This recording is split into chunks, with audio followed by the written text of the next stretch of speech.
Hello दोस्तों, स्वागत है आप सभी का हमारे यूट्यूब चैनल स्टडी विद जीवन में। तो हमारे प्यारे उत्तराखंड में आप सभी लोग जानते ही हैं, हर भर्ती में कोई ना कोई कमियां निकल ही जाती हैं।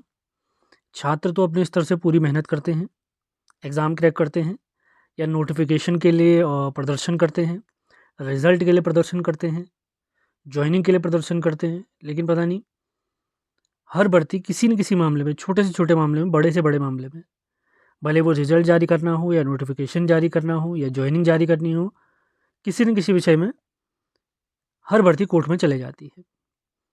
तो इसी क्रम में आप सभी लोग जानते हैं, हाल ही में जो एलटी का एक रिज़ल्ट जारी हुआ था, आयोग की तरफ पहले तो आधा रिज़ल्ट जारी किया गया।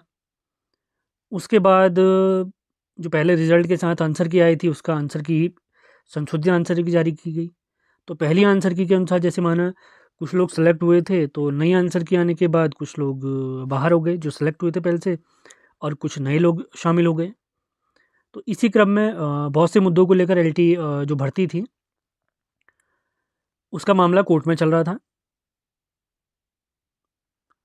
तो इस विषय में कार्रवाई हुई है। तो ये मान के चलिए, एक तो सरकारी वकील हैं और एक आयोग स्तर के जो वकील हैं। तो आयोग स्तर के जो वकील हैं, आयोग की तरफ से जो इस केस की एलटी भर्ती की जो पैरवी कर रहे हैं, उन्होंने कहा है कि सर हमें काउंटर एफिडेविट जारी करने के लिए कुछ और समय दिया जाए। यानी आयोग जो है अपने केस को लेकर पूरी तैयारी के साथ नहीं आ पाया था, तो उन्होंने कुछ काउंटर एफिडेविट दाखिल करने के लिए माननीय हाईकोर्ट से कुछ समय मांगा है, तो उन्हें समय दिया गया है। तो एलटी भर्ती संबंधी जो केस है, उसकी अगली सुनवाई होने वाली है 2 अप्रैल को। होपफुली कुछ अच्छा फैसला है, जो भी सिलेक्टेड कैंडिडेट हैं उन्हें जल्दी से जल्दी ज्वाइनिंग दी जाए। बाकी माननीय जो हाईकोर्ट को जो भी सही लगेगा, जो भी वो सबूतों के हिसाब से फैसला लेंगे, उसको सभी ने मानना ही होगा। अब बात करते हैं पुलिस कांस्टेबल आयु संबंधी जो मामला चल रहा था। आप लोग को ध्यान होगा, फरवरी माह से उत्तराखंड पुलिस के फिजिकल हुए थे, तो उससे पहले पहले आयु बढ़ाने संबंधी एक केस चल रहा था हाई कोर्ट में, जिसमें लगभग फैसला होने ही वाला था कि लगभग कम से कम 2 साल तो बढ़ने ही वाली थी। लेकिन फिर हाई कोर्ट का रुस्ता चेंज हुआ। जो हमारा केस देखने वाले माननीय जज थे, उनका तबादला कर दिया गया, यानी उन्हें दूसरे कोर्ट में भेज दिया गया। और हमारा जो केस था, यानी जो पुलिस आयु बढ़ाने संबंधी जो केस था, वह केस दूसरे जज के पास चले गया। अब इसी क्रम में वैसे अगर मैं बताऊं, कल इस पर एक सुनवाई होने वाली थी, लेकिन प्राप्त सूचना के अनुसार क्या हुआ था कि माननीय जो जज साहब हैं हाईकोर्ट में, उन्हें पुलिस कांस्टेबल आयु संबंधी मामला देखने का समय नहीं मिल पाया, क्योंकि काफ़ी देर हो गई थी।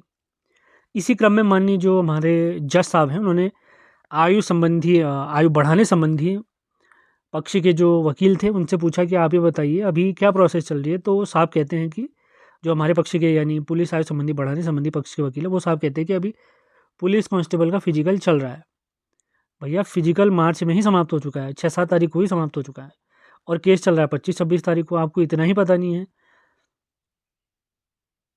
कि फिजिकल तो समाप्त हो चुका है। तो माननीय जज साहब ने इसी क्रम में उनसे ये कहा कि अब आपको अगली डेट दी जा रही है।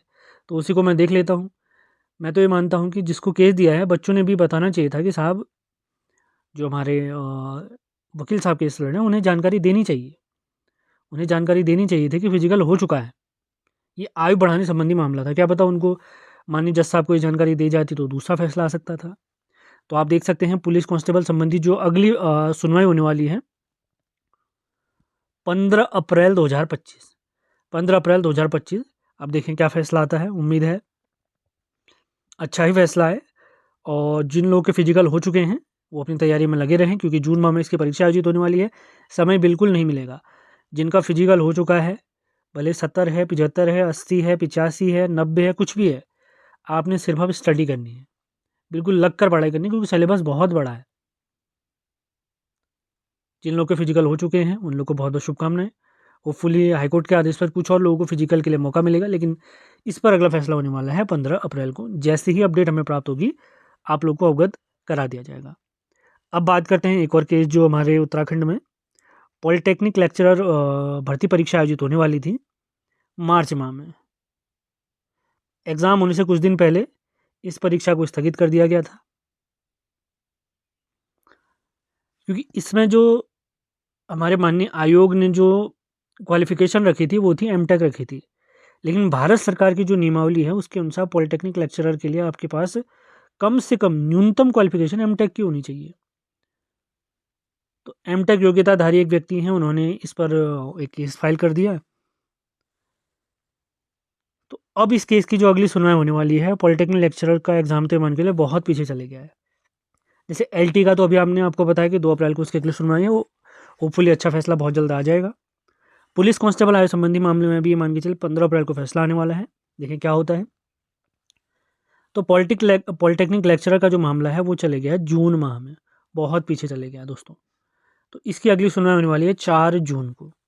4 जून को अब देखते हैं क्या क्या फैसला आता है, लेकिन आप अपनी तैयारी में लगे रहिए। बहुत जल्दी आप लोग स्नातक स्तरीय अगर हैं तो स्नातक स्तरीय भर्ती परीक्षा बहुत जल्दी आपको इसी सप्ताह देखने को मिलने वाली है।